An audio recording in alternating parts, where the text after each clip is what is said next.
आज की media briefing में मैं प्रिंट मीडिया, इलेक्ट्रॉनिक मीडिया और डिजिटल मीडिया के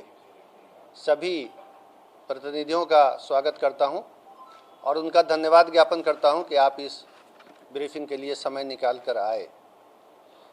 जैसा कि आप देख रहे हैं, हमारे साथ श्री चैतन्य प्रसाद, अपर मुख्य सचिव गृह विभाग भी मौजूद हैं और यहाँ पर श्री शीर्षित कपिल अशोक, कारा महानिरीक्षक भी हमारे बीच हैं।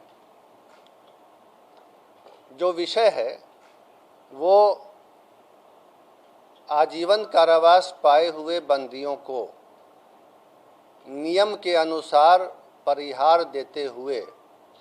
कारा मुक्त करने के नियम और प्रक्रिया के संबंध में है। जैसा कि हम आपको बताएंगे, ये नियम, प्रक्रिया और व्यवस्था काफ़ी लंबे अरसे से चली आ रही है, लेकिन कुछ कारणों से अभी अभी ये बहुत ज़्यादा खबरों में आ गया है और पब्लिक डोमेन में इसके रूल्स की, प्रोसेस की जानकारी अधिक नहीं है। तो मैं सबसे पहले ये बताऊंगा कि बिहार में जो नया जेल मैनुअल 2012 वर्ष में बनाया गया था, जिसे बिहार कारा हस्तक 2012 कहते हैं, उसके नियम 474 से 487 में विस्तार से प्रक्रिया दी हुई है, जिसको देखा जा सकता है। उस प्रक्रिया में ये लिखा हुआ है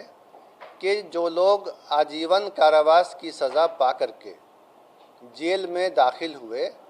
उनको कितने दिनों के बाद कारामुक्त किया जाएगा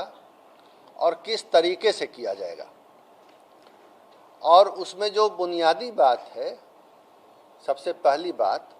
वो ये है नियम में कि कारा में 14 वर्ष की वास्तविक संसीमन अवधि पूरी होनी चाहिए। यानी कैलेंडर से गिन करके दिन, महीने और साल 14 बरस तो अवश्य, कम से कम 14 वर्ष जेल के अंदर बिताए हों और जेल में अच्छे चाल चलन के लिए, गुड कंडक्ट के लिए परिहार यानी रेमिशन देने का नियम कारा हस्तक में है। तो परिहार समेत 14 वर्ष की अवधि पर परिहार की अवधि जोड़ने के बाद 20 वर्ष की गणना होनी चाहिए। तो ये परिहार जो है ये नोशनल है, ये रिवार्ड पॉइंट है या बोनस पॉइंट है, लेकिन इसकी गणना भी महीने और साल में होती है। तो 14 वर्ष की वास्तविक अवधि और 20 वर्ष परिहार समेत करके जिनको योग्य पाया जाएगा, उनकी कारा मुक्ति पर विचार किया जाएगा। अब उस विचार करने के लिए प्रक्रिया और शर्तें हैं और इसके लिए एक राज्य स्तरीय परिषद भी गठित है, जो इस मामलों पर विचार करके अपनी अनुशंसा सरकार को देती है कि कौन कौन से बंदी इस नियम से कारा मुक्त होने के लिए योग्य पाए गए। उस परिषद का नाम राज्य दंडादेश परिहार परिषद है और ये सरकार के आदेश से विधिवत रूप से गठित है।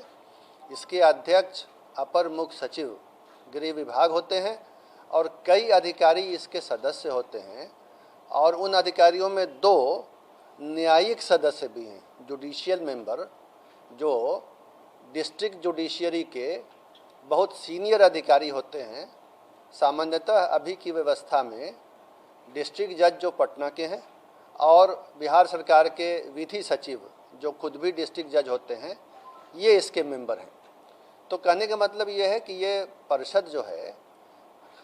कानूनी दृष्टिकोण से बारीकी से विचार करके, अपना माइंड अप्लाई करके, जिसमें जुडिशियल माइंड भी होता है, 2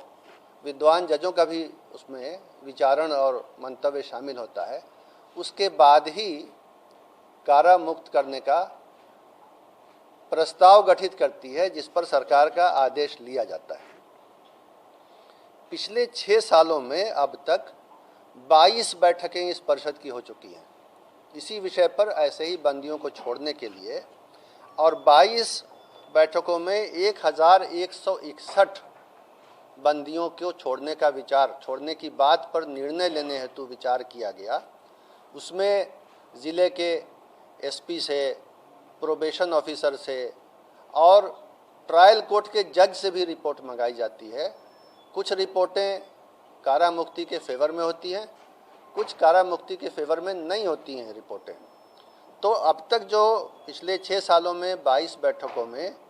1161 बंदियों की रिहाई के लिए विचार हुआ है, उसमें से जो उपयुक्त फिट पाए गए हैं, रिहाई के लिए फिट पाए गए हैं, ऐसे 698 बंदियों को समय समय पर आदेश निकाल के सरकार ने छोड़ा है और वो अब समाज में एक नई जिंदगी बिता रहे हैं। इसके अलावा कुछ और भी नियम है जिसमें अन्य प्रकार के सजा याफ्ता बंदियों को भी छोड़ने के लिए समय समय पर वन टाइम डिसीजन, एक बार का निर्णय लिया जाता है, जो सामान्यतः 26 जनवरी यानी गणतंत्र दिवस, 15 अगस्त यानी स्वतंत्रता दिवस और 2 अक्टूबर अर्थात महात्मा गांधी जयंती के अवसर पर सरकार लेती है। इस बारे में अक्सर भारत सरकार से भी राज्य सरकार को परामर्श यानी एडवाइजरी लेटर प्राप्त होता है। राज्य सरकार उसके आलोक में बंदियों को छोड़ने के लिए शर्तें तय करती है और उनको भी छोड़ा जाता है। अब तक 104 ऐसे बंदियों को विशेष अवसर पर, जो 3 अवसर मैंने आपको बताए, उन अवसर पर कारामुक्त किया गया है, सज़ा में छूट दे करके कारामुक्त किया गया है। और एक बार और ये काम होना है जिसका आदेश संकल्प संख्या 2644 दिनांक 10 अप्रैल 2023 से के माध्यम से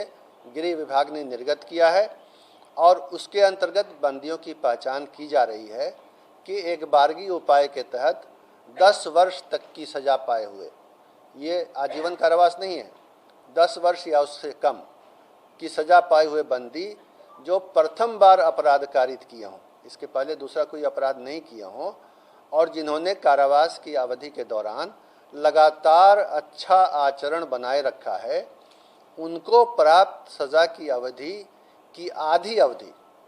आधी सज़ा पूरी कर ली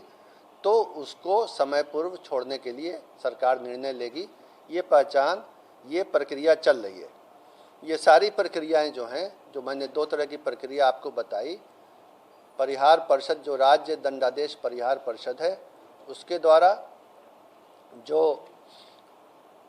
आजीवन कारावास वाले बंदियों को छोड़ा जाता है और अन्य अवसरों पर अन्य प्रकार के बंदियों को, ये सब चलता रहता है, सामान्य प्रक्रिया है। और इस प्रक्रिया को विभिन्न न्यायालयों ने अपहोल्ड किया है, स्वीकृत किया है और ये एक अच्छी परिपाटी है जिसको राज्य सरकार फॉलो करती है। तो उसके आलोक में अभी जो आदेश निर्गत हुआ है और जो उसमें ये सारे नियम फॉलो किए गए हैं, उसमें किसी के लिए कोई अवधि के बारे में या नियम के बारे में या डीएम और एसपी या ट्रायल जज की रिपोर्ट लेने के बारे में कोई भी किसी के साथ छूट नहीं दी गई है। जिसके बारे में अनुशंसाएं आई, ज़िले के एसपी ने किया, जिसके बारे में डिस्ट्रिक्ट जज या जो ट्रायल जज थे उन्होंने अनुशंसा भेजी कि हाँ छोड़ सकते हैं। एसपी की रिपोर्ट आई, प्रोबेशन ऑफिसर की आई, फिर ये कमेटी बैठी, तब हुआ है। और किसी को इसमें कोई उन मामलों में जो शर्तें हैं बुनियादी, छूट नहीं दी गई है। एक बंदी जो राजनीतिक बंदी हैं, श्री आनंद मोहन का नाम आ रहा है, मीडिया में भी आ रहा है, उनका भी केस अलग कुछ नहीं था। वो उनको भी जो है, उनकी तो 14 वर्ष नहीं 15 वर्ष 9 माह 25 दिन की वास्तविक अवधि पूरी हो चुकी है। 14 वर्ष के बदले 15 वर्ष 9 माह 25 दिन और परिहार सहित अगर जोड़ें तो 22 वर्ष 13 दिन की सज़ा पूरी हुई है। और बाकी बंदियों की भी इसी तरह 14 वर्ष से अधिक और 20 वर्ष से अधिक पूरी हुई है। ये एक सामान्य प्रक्रिया है प्रशासनिक